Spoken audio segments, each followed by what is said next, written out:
오늘 말씀에 드디어 예수님께서 십자가에 못이 박히십니다. 얼마나 아프실까? 그런 찬양도 있는데 예수님 손에 박았던 못은 우리 주변에서 흔히 볼 수 있는 그런 못이 아닙니다. 우리 주변에서 흔히 볼 수 있는 못은 3cm, 커봐야 5cm. 건축공사 현장에 가면 목수님들이 쓰시는 10cm 정도 되는 그런 쇠못도 있습니다. 조금 더 큰 건 10, 한 2, 3cm 정도 되는 것도 있는데 예수님 손에, 정확히는 손바닥이 아니고 손목에, 왜냐하면 손바닥에 못을 치면 그 살이 찢어지면서 죄인이 십자가에서 떨어지기 때문에 뼈에 걸리게 하기 위해서 손목에 못을 치는데 그 못은 예를 들어서 텐트를 칠 때 그 텐트를 고정하기 위한 못, 어쩌면 그거보다도 더 큰 못입니다. 굵기가 우리 볼펜 정도 굵기 정도 생각을 하시는 분이 있던데 그보다 훨씬 더 굵은, 마치 요즘 우리 주변에 공사 현장에서 보는 철근에 한 토막을 끊어서 한쪽을 날카롭게 날을 세워서 만든 그렇게 큰 하나에 한 20cm, 30cm 정도 되는 그런 엄청난 못을 썼습니다. 그럴 수밖에 없죠.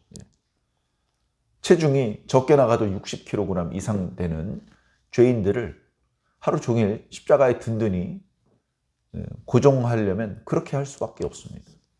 그러니까 누가 그런 잔인한 형틀을 개발했는지 너무나 끔찍하고 눈으로 보기도 끔찍하고, 그리고 그 형을 당하는 죄인은 너무나 큰 고통을 경험하면서 죽어야 됩니다.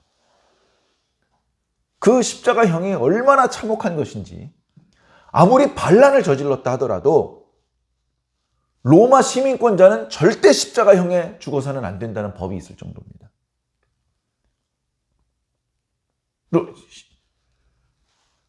그 정도로 십자가형은 너무나 끔찍한, 그죠? 옷 다 벗고 있죠. 그리고 십자가형을 집행하기 전에 엄청나게 두드려 맞습니다. 십자가형에 달리는 죄수가 맨정신으로 못질하게 가만히 두겠습니까? 온갖 요동을 치면서 그 십자가형의 못 박힘을 피하려고 막 발버둥 치지 않겠습니까?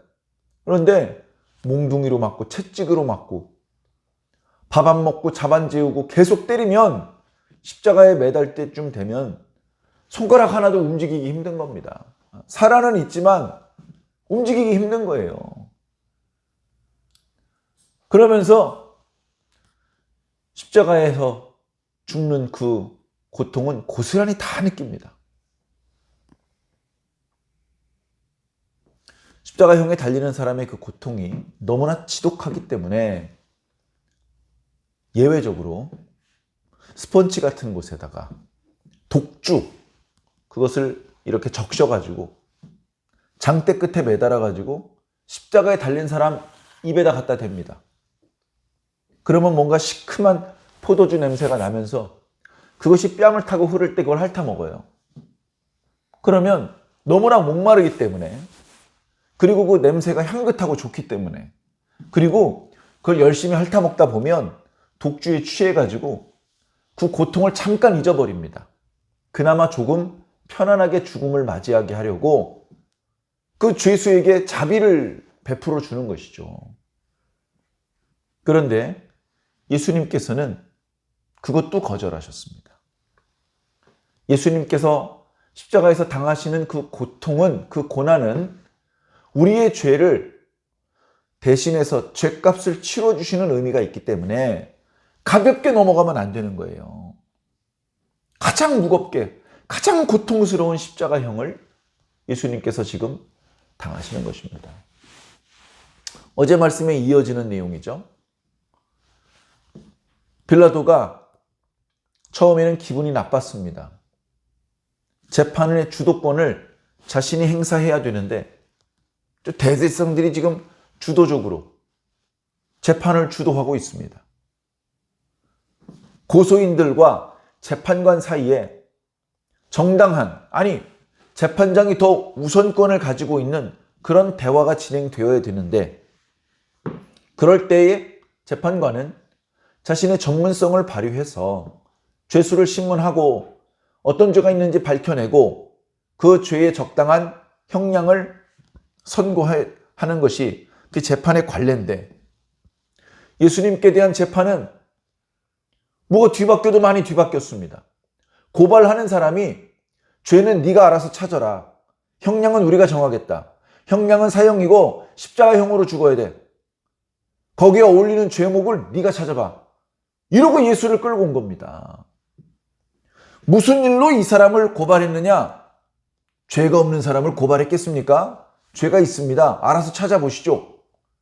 그러니 빌라도가 나이 많은 유대인 장로들, 제사장들이라고 어른으로 대접해 줬더니 건방을 떠는 건가? 속으로 기분이 나빴을 것입니다. 그리고서 예수님을 신문을 하는데, 예수님을 신문을 하는 것은 큰 의미가 없어요. 예수님은 이상한 사람이다. 빌라도는 그렇게 생각했을 것입니다. 대개는 총독각하, 저는 억울합니다. 저는 잘못이 없습니다. 저를 좀 용서해 주십시오. 저희 형벌을 가볍게 해 주십시오. 이런 얘기를 하느라고 바쁠 텐데, 예수님은 전혀 당황하는 기색도 없고 겁먹은 기색도 없고 당당합니다. 거기서 제일 높은 사람이 총독 빌라도인데, 빌라도를 빤히 쳐다보는데 그 표정이 너무나 평화스럽고, 빌라도가 이건 뭐지? 깜짝 놀랐습니다. 네가 유대인의 왕이냐? 대화를 좀 나누어 보았는데 죄를 찾아내기 위한 신문도 아니었고, 그 대화마저, 예수님과의 짤막한 그 대화마저 빌라도가 주도한 것이 아니고 예수님이 주도를 했습니다. 빌라도가 몇 마디 던지고 받아 보니까 이거 죄가 있어서 붙잡혀온 사람들이 아닙니다. 저 유대인 노친네들한테 미움을 사가지고 뭔가 누명을 써가지고 여기 왔고, 자기 손에 더러운 거 묻히기 싫으니까 나더러 대신 따려달라, 나더러 대신 죽여달라는 말인데, 내가 그렇게는 못하지. 내가 왜 저 유대인 놈들 이용을 당하겠어? 그런 마음으로 유대인들한테 나갔습니다. 내가 신문을 해보니 이 사람에게는 죽일 만한 죄가 없어. 매질을 해서 놓아줄 테니 그리 하시오. 안 됩니다. 죽여야 됩니다. 왜 그러시오? 죄는 총독각하께서 알아서 찾아보시고 어쨌든 이놈은 죽어야 됩니다. 그러지 말고 이제 곧 6월절 아니요. 명절에 죄수 한 명을 방면해주는 관례가 있으니 내가 이 사람을 며칠 감옥에 가두었다가 조금 매질을 해서 풀어줄 테니 그만 화들 푸시오. 그게 아닙니다. 화가 나서 이러는 것이 아닙니다. 그놈은 죽어야 됩니다. 이런 유대인 한 명도 아니고 많은 사람들이, 그리고 그저 평범한 사람이 아니라 유대인 사회에서의 지도자 계층이 거의 다 모여서 총독에게 소리소리를 지르고 있는 것입니다. 그래 들어와서 또 신문을 하는데 죄가 없어요. 야! 죄가 없는데 왜 자꾸 죽이라는 거야? 내가 병사들에게 시켜서 채찍질을 좀 하게 했어. 자, 봐! 너희들의 왕이다! 예수님께서 로마 군병들한테 얻어 터져가지고 눈탱이가 밤탱이가 되고, 머리에 가시관, 두피에서부터 피가 흐르고, 그리고 등짝에, 배에, 채찍 자국에 거기서 또 피가 흐르고, 그 위에다가 장교들이 어깨에 걸치는 망토, 빨간색 망토, 그것을 이렇게 걸쳐가지고 사람들 앞에 서게 했습니다. 사람들이 그 모습을 보면서 야, 야무지게 두들겨 팼구나. 이보게들 그만하세. 엄청 많이 맞았네 보니까. 이쯤 하고 그냥 돌아가세. 이럴 줄 알았던 것 같습니다, 빌라도는. 그러나 그 예수님의 모습을 보더니 왜 때리고 말려고 그러는 겁니까? 안 때려도 좋으니까 죽여야 됩니다. 빌라도가 세 번째 얘기를 합니다. 이 사람한테는 죄가 없다니까? 그게 무슨 말입니까? 자기 자신을 가리켜 왕이라고 한 사람은 반역죄입니다. 이 사람을 잡아 죽이지 않는다면 빌라도 총독, 당신도 황제의 충신이 아닙니다. 그렇게 이제 압박을 하는 거예요, 유대인들이. 빌라도가 야, 이거 내가 잘못 걸렸구나. 내가 함정에 빠졌구나. 그런데 이거를 마무리 지을 수밖에 없고 다들 자기만 쳐다보고 있습니다. 빌라도가 재판을 할 때 입는 옷을 입고 재판을 할 때 앉는 재판석에 앉았습니다. 거기에 앉아서 이제 최후의 판결을 내리려고 하는데 오늘이 그 장면이죠. 이날은 6월절의 준비일이요. 자, 6월절이 있습니다.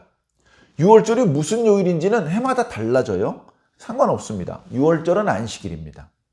안식일이 우리는 7일에 한 번씩 오는 안식일만 있다고 생각을 하는데 6월절도 안식일입니다. 그렇기 때문에 6월절 전날은 6월절의 준비일이죠. 6월절 준비일은 말 그대로 6월절을 준비할 것들이 많습니다. 6월절 음식도 준비해야 되고 집안 대청소도 해야 되고 그리고 그 의식을 경건하게 정결하게 치르기 위해서는 더럽히면 안 됩니다. 그래서 지금 고소인이었던 유대인 지도자들이 빌라도가 있는 관정 안으로 들어가지 않고 바깥에 기다리는 겁니다. 이방인의 뜰에는 들어가지 않겠다는 것이죠. 자기를 더럽히지 않겠다는 것입니다. 깨끗하게 6월절 음식을 먹겠다는 겁니다. 예수님 죽이고 예수님을 불법적으로 체포해서 구금하고 학대하고 또 밤에는 재판을 열지 못하게 되어 있는데 밤에 열고 이런 온갖 불법을 그리고 어떤 범죄 사실을 확보해 놓고 죄인을 잡은 것이 아니라 죄인을 잡아놓고 거기에 덮어 씌울 죄명을 찾고 증인들을 찾는 이런 말도 안 되는 그런 방법을 쓴 사람들이 6월절 음식은 정결한 상태로 먹겠다고 그러고 있는 것입니다. 자, 이제 판결을 내리는데 다시 한번 말합니다. 보라! 너희의 왕이로다. 여기서부터는 빌라도가 이 유대인들의 뜻을 꺾을 수는 없겠다. 내가 할 수 없이 이번엔 내가 유대인들의 요구를 들어줘야 되겠구나. 그러나 뭔가 유대인 사회 전체를 비꼬는 듯한 그런 표현을 여러 번 합니다. 봐라! 너희들의 왕이다. 유대인의 왕이다. 내가 유대인의 왕을 이렇게 채찍에 때려서 피투성이가 되어 있다. 누더기를 걸치고 있고 가시관을 쓰고 있고 눈도 제대로 못 뜨고 있다. 이게 너희의 왕이다. 그렇게 흥분해 있는 유대인들을 진정시키고 유대인들의 어떤 그 흥분 상태에 찬물을 끼얹으려고 했는데 그게 아니고 오히려 기름을 부은 격이 되었습니다. 그들은 더욱 소리를 질렀습니다. 없이 하소서, 없이 하소서. 그를 십자가에 못 박게 하소서. 이거 잘못하면 이 폭동이 일어나게 생겼어요. 야, 내가 너희들의 왕을 십자가에 못 박으랴? 역시 비꼬고 조롱하는 듯한 말을 하고 있습니다. 그랬더니 대제사장들이 뭐라고 말을 하느냐. 가이사 외에는 우리에게 왕이 없습니다. 가이사는요, 영어식으로 발음을 하면 시저 황제 이외에는 우리에게 왕이 없습니다. 저놈은 우리 왕이 아닙니다. 이런 이야기를 하는 거예요. 이 사람들은 하나님도 없는 사람입니까? 로마 황제가 무슨 왕이에요? 하나님의 왕이시죠. 로마가 한때 강력했죠. 지금 로마 어디 있습니까? 로마 황제의 권세가 엄청났죠. 지금 로마 황제 어디 있습니까?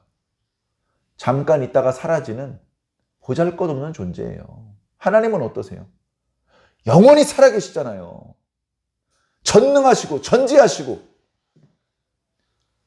누가 진짜 센지, 누가 진짜 왕인지 이방인들은 몰라도 유대인들은 알아야 되잖아요.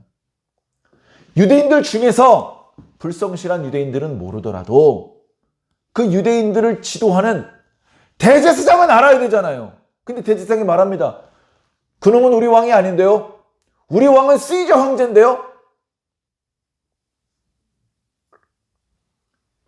이제 이 대제사장과 같은 생각을 하고 있는 모든 유대인들은 속된 말로 하나님께 잘렸습니다. 지금 이 말이 영원히 기록되어서 변명할 수 없을 것입니다. 야 임마 니들은 이제 아웃이야. 살아계신 하나님께서 다 보고 듣고 계신데 그분 앞에서 말하기를 우리 왕은 로마 황제밖에 없는데요? 라고 말했지. 로마 황제가 죽을 때 같이 죽어야 돼요. 그러면 로마가 멸망할 때 같이 멸망해야 되는 거예요. 그러나 하나님을 왕으로 생각하는 사람은 영원히 망하지 않습니다. 자, 빌라도가 야 알았다 됐다 하면서 예수님을 십자가에 못 박도록 그들에게 넘겨줍니다. 자, 넘겨주는 이야기가 계속 나와요. 넘겨주는 이야기가. 우리 지난 시간에 묵상했던 말씀인가요? 지난 시간에 묵상했던 말씀 속에서도 위로부터 허락하지 않으셨으면 나를 해할 권세가 없다. 그런 말씀을 하셨거든요. 위로부터 주지 않으셨으면. 그런데 나를 죽는 자리로 넘겨주는 자에게는 화가 있다. 그런 말씀을 하셨거든요. 그런데 예수님을 가롯 유다가 유대인들에게 넘겨줍니다. 유대인들은 예수님을 빌라도에게 넘겨줍니다. 빌라도는 다시 유대인들에게 넘겨줘요. 십자가에 못 박으라고. 이 지역 총독인 내가 승인했으니 니를 마음대로 죽여도 좋다. 해서 대제사장들이 성전 경비병뿐 아니라 로마 군병들을 인솔해가지고 예수님을 처형시키러 가는 거예요. 예수님께서 자기 십자가를 지고 골고다에 올라가십니다. 지금도 예루살렘에 가면 그 골고다로 올라가는 언덕길이 있어요. 그 언덕길 좌우에 기념품 가게에서 아주 대목입니다. 대목. 전 세계에서 성지순례 오면 예루살렘 오면 거기를 꼭 올라가거든요. 거기를 이제 올라가시는데 젊고 건강한 사람이 거기 올라가는 건 아무것도 아닙니다. 힘들지 않아요. 그런데 채찍질에 밤새 고문을 신문을 당하시고 모욕을 당하시고 그랬던 예수님께서 올라가는 것은 너무나 어려운 일입니다. 여러 번 쓰러지셨고 너무 쓰러지고 한 번 쓰러지면 잘 일어나지 못하기 때문에 이러다가 시간 안에 다른 강도들과 함께 형을 집행하지 못할 수도 있을 것 같아서 옆에 구경하던 사람 한 사람을 붙잡아다가 강제로 그 사람이 십자가를 지게 했습니다. 그 이야기는 다른 복음서에 나오죠. 그렇게 해서 형장에 올라가셨습니다. 그리고서는 형틀에 죄수들을 십자가의 못을 박습니다. 십자가의 못을 박는 거예요. 녹슨 세 개의 금옷으로 그런 가사가 들어있는 찬양도 있습니다. 큰 못, 양손과 발에 못을 박았기 때문에 세 개의 못, 정말 못을 세 개만 썼는지는 알 수 없습니다만 정말 녹슬었는지는 알 수 없습니다만 뭐 좋은 거 깨끗한 거 썼겠습니까? 어차피 죽을 텐데. 그 옆에 강도 2명도 형 집행을 당해서 십자가에 달립니다. 여기 이제 강도라는 이 말은 바라바를 가리킬 때 썼던 말이기도 합니다. 어쩌면 이날 예수님이 아니라 바라바가 십자가에 달려서 죽었어야 했는지도 모르는데 바라바는 풀려나고 예수님이 그 자리에서 대신 죽게 되는 것이죠. 빌라도가 십자가 형틀 그러니까 머리 위쪽에 이 사람은 무슨 죄인이다 그런 걸 써붙여 놓는 자리가 있나 봅니다. 거기에 이렇게 써붙였습니다. 나사렛 예수, 유대인의 왕. 그것을 헬라어, 로마어는 이제 라틴어죠. 그리고 히브리어, 세 언어로 기록을 합니다. 기록을 한 걸 거기 구경하러 온 사람들이 다 읽습니다. 유대인들이 똑똑하기 때문에 헬라어와 라틴어까지 이미 알고 있는 사람도 제법 많이 있었고, 그렇지 않더라도 히브리어는 대부분 알고 있습니다.